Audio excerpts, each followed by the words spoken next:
हरियाणा की हलचल व अखंड भारतीय आवाज़ में आपका स्वागत है सरपंच साहब। आज का दौर जो है पंचायती चुनाव के दौर चल रहा है। इसमें आप भी जोशी गांव से सरपंच पद की दौड़ में हैं। जी सर। इससे पूर्व भी आप 2005 से 2010 तक सरपंच रहे।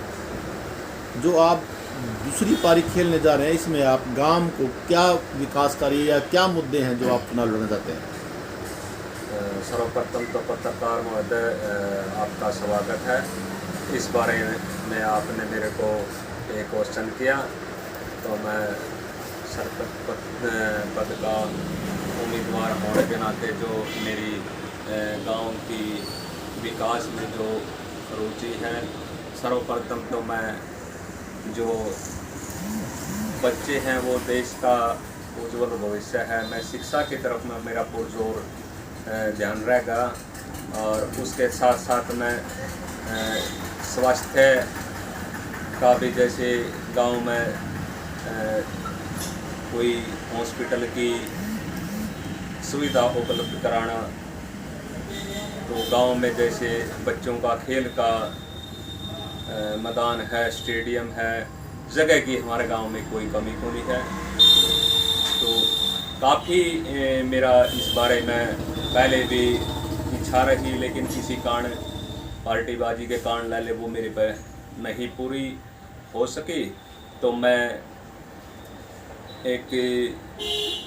एक सपना है कि भाई गांव की खासकर जो गरीब जनता है, भाई उसका कैसे उत्थान हो, ऐसी नीति और नीतियां बना के और उनके बारे में सोच करके चलेंगे, जिससे कि गांव का विकास हो जाए। जैसे अभी तक चुनाव का ड्रा नहीं हुआ जी। भाई, कौन सी जनरल कैटेगरी में आता है, बीसी कैटेगरी में आता है या एससी कैटेगरी में आता है, महिला में आता है, जेंट्स में आता है? यदि आप एससी समुदाय से संबंध रखते हैं जी, ये आप चुनाव जनरल में भी लड़ सकते हो? जी जी। मतलब जनरल में लड़ने की इच्छा से आप आए हाँ हो? जी, हाँ जी, ये संविधान के अंदर प्रावधान है जी। तो हम, हाँ, प्रावधान तो है, मतलब आप जनरल कैटेगरी को फाइट करेंगे? जी जी, हम संविधान को साक्षी मान के हम जनरल कैटेगरी को भी हम फाइट करने की जनता की धन्यवाद से और उनके आशीर्वाद से हम इसमें भी, मतलब आपका जो पिछला कार्य, अब जैसे आपने कहा कि 2005 और 10 में मेरे कुछ काम बाकी रहे थे पार्टीबाजी के कारण, तो उन्हीं कामों को पूरा करने के लिए आप 10 साल बाद, समझो 10 साल हो गए, 10 साल हो गए, तो आप उन कामों को, ये स्वास्थ्य और शिक्षा के बारे में आए हो। इसका मतलब बीच में जो 10 साल गुजरे उसमें गांव में जो भी पंचायतें बनी, कोई विकास कार्य हो नहीं पाया इस टाइप का? हाँ, इस टाइप का नहीं हो। तो अब आप मुख्य मुद्दे दो ही हैं या और भी हैं आपके? और तो जैसे गांव में पानी की व्यवस्था है, भाई नालियाँ की है, जो भी जहाँ भी उचित नज़र आता है। और अब जो एक मेरे समय में 192 के लगभग ये प्लाट कटे थे, और उनमें आज भी मतलब वो खंडर हालात में हैं। उनकी कोई जो मैंने सड़क या मान ले गलियां बनवाई थी, वह भी इधर उधर तहस नहस होगी, कोई उखाड़ के ले गया, तो वह दोबारा नए सिरे से मतलब एक उसका ऐसी बस्ती बनानी है कि लोग देखें कि भी ये एक देखने योग्य कॉलोनी है। इसमें कहीं जो आप विकास के मुद्दे को लगा रहे हैं और जनरल कैटेगरी से आप चुनाव फाइट करना चाहते हैं जी, कहीं न कहीं बहुत बड़ा टकराव नहीं होगा ये? वो तो जनता जनार्दन होता जी, जनता का प्यार है वो, इसमें जनरल की ऐसी की तो इसमें कोई खास बात नहीं है। तो आपको पूरा पूरा विश्वास है? हाँ जी, हाँ जी, कि जनसमूह आपको चाहता है, आपके गांव के जी। लोग?